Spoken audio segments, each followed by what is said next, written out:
By the second day of the war, the Israeli army in the West Bank is fighting so well and moving so fast that it has outrun civilian control. Even the Army High Command is leaving critical decisions to local commanders.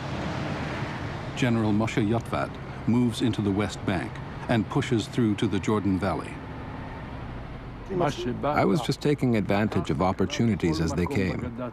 And this is how it happened in every place we took on the West Bank. It just rolled from one phase to the next. There was no plan. Yes, there were operation plans from before, but there was no overall plan to occupy the West Bank, period.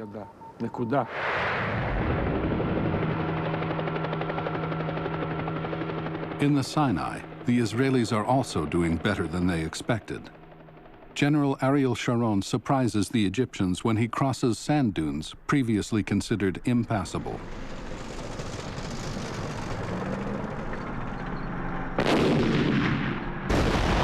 He orders his artillery to make the earth shake.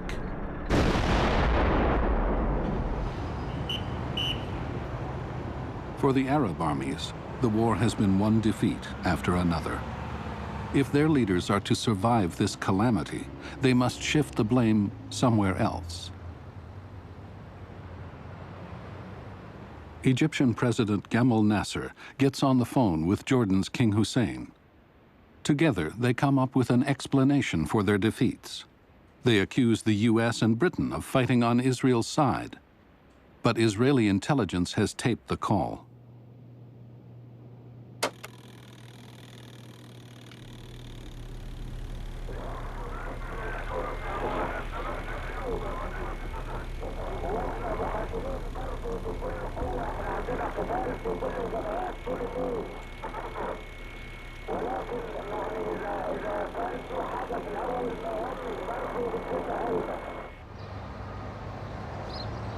When U.S. diplomat Richard Parker hears the accusation over the radio, he calls Nasser's deputy.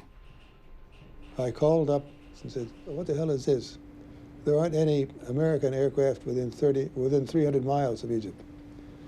He said, for your information, they could not possibly have done what they did without help, and that help had to come from you or the British.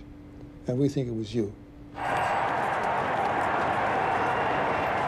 The accusation about U.S. and British involvement ricochets around the Arab world and feeds a growing resentment against the West. From the outset, President Johnson has tried to stop the fighting. He also wants a post-war policy that would bring a more lasting peace. But first, he has to get the UN Security Council on board. A normal United Nations Security Council resolution in a situation like this after a war or an attack would be ceasefire and withdrawal of forces to their pre-war boundaries. The Soviets want a ceasefire and a withdrawal.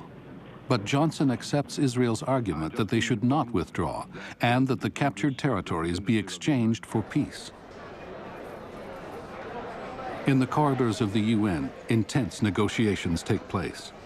The Soviet Union is so alarmed at the speed of Arab losses that it's ready to accept a quick agreement and avoid the complete destruction of the Arab armies.